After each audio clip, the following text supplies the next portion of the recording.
guys, happy Sunday afternoon. It's Sandy with Urban Rebel Designs in Aztec, New Mexico. Today we are going to be finishing up this beautiful French Provincial dresser. Sorry about that. So what we're going to do today is we're doing the top coat on the poured top that we did last week. I'm going to quickly run through the products that I used on this.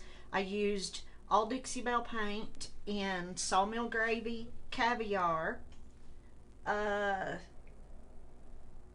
Silver Bullet, and the Gulf.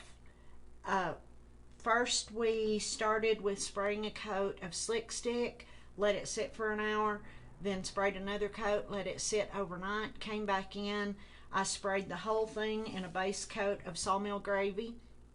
Then we worked on the drawers, which I'll lower you down in just a minute and you can see the whole thing.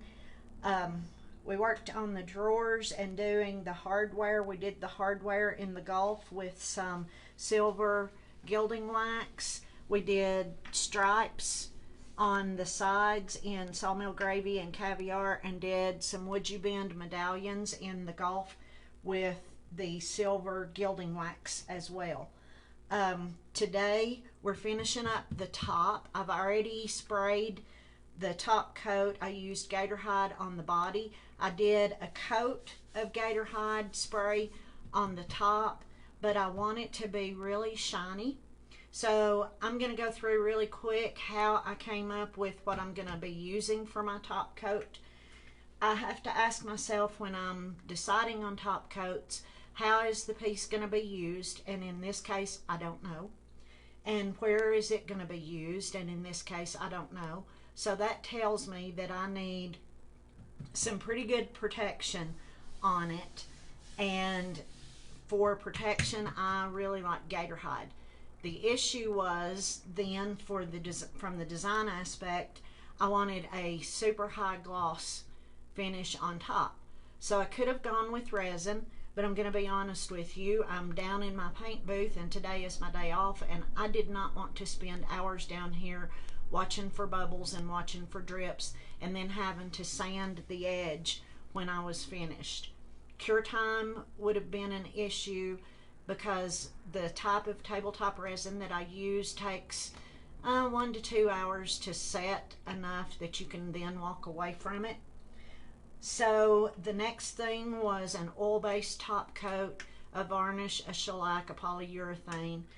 We all know that those have the tendency to turn yellow, so I had the option of mixing an oil-based top coat half and half with mineral spirits and then hope for the best. Well, since this is a piece that I'm going to be selling, I didn't want to do that. So I decided to go with a water-based high gloss. This is called a polyurethane. I believe, I could be wrong and you can correct me, that it's actually a polyacrylic, but it is a crystal clear high gloss. And that's what we're going to use to finish the top. I will probably do 3 coats of this on top of the 1 coat of gator hide that I've already sprayed. And because I don't want to spray this, because I don't want to go to the trouble of wrapping the entire body in plastic to protect it, hi Sally Joe, I'm just going to use my sponge wrapped in a pantyhose. And I'm going to set this to the side. This, when it's cured, will give us the protection that we want and the water resistance that we want. So I demonstrated this a little bit yesterday, and actually let me lower you down so you can see the whole piece. Maybe. I am not technically inclined, especially today. Okay, so you're going to miss me, but you're going to see the whole piece. So let me get this wrapped up again. This is a knee-high, and I've just put my sponge down in it. I'm going to try to get rid of that seam so I don't have to contend with it. And then these are just the little yellow synthetic silk sponges that I always use. So I'm gonna just barely dip my sponge into my top coat, and you can see how it's dripping. So I'm gonna wipe it off the side, and I'm gonna squeeze it to make sure that I don't have too much. I like to do super thin coats of any top coat that I do. I would rather do multiple coats and do them thin and make sure that I have really good coverage than to do one really thick coat and run into issues. So all I'm doing is back and forth, nice long strokes. Nothing irritates me more than to see somebody paint or top coat doing this, because when it dries, you're going to see it. So I like to take the time, if I put paint on or top coat on like that, then I always go back and do one long finishing stroke so that it doesn't look like I've used a magic marker on my piece. And this will take me just a couple of minutes to get this done, and we'll do the edges. I will let it dry completely, and then I'll do my next coat, and I will probably do my next coat lengthwise.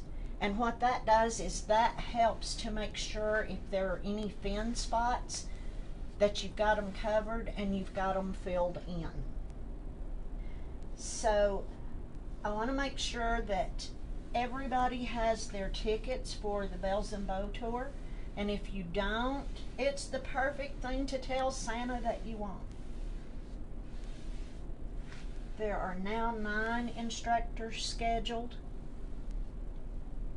so it's pretty exciting. It's going to be a great time. I'm going to have to get down in the light, so if you see me getting down trying to see this, I'm just trying to make sure that I'm doing a good even coat across the entire piece.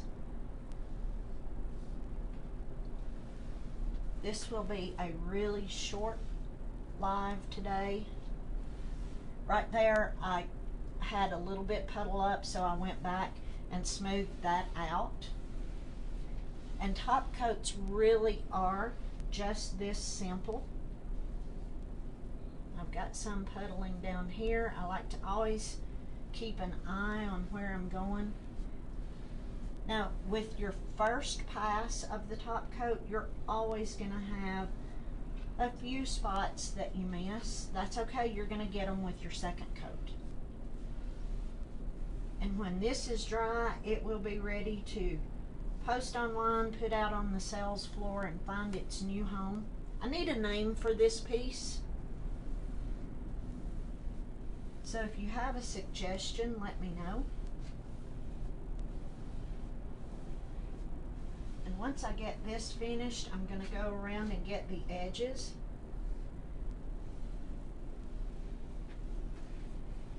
And I like to do that in one smooth motion as well. So let me see if I can get you down here enough. This is a high gloss water-based, they call it a polyurethane. Let me set this down and see if I can get you down here so you can see the shine a little bit. I may have to take you off your stand.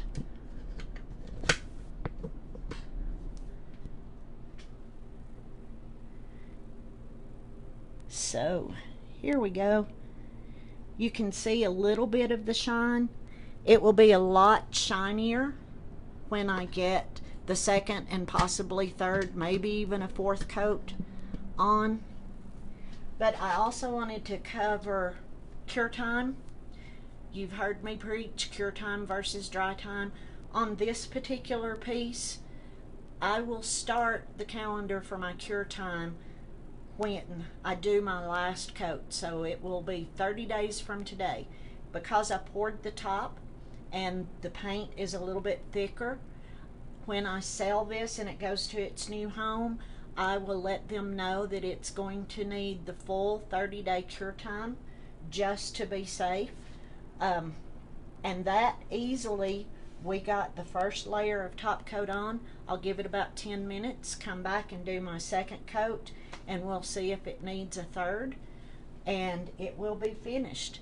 But I really appreciate everybody joining me on this journey of getting this piece transformed. I've wanted to do a French Provincial piece for several years. I'm going to pop you back up. Don't let me make you dizzy.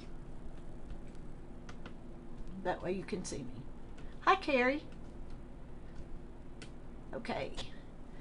So we've got this finished.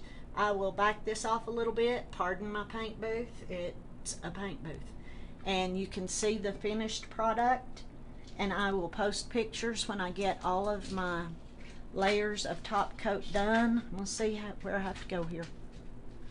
I want you to see the beautiful Would You Bend medallions.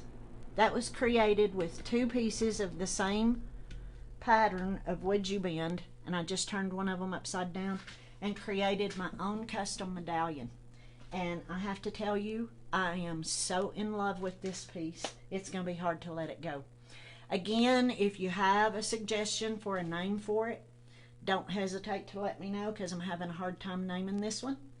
And I am scheduled to be back on the Chalk Paint 101 page Saturday, which is Small Business Saturday, at 4 o'clock Eastern. So we will see you then. Thanks for joining me. Have a great Sunday.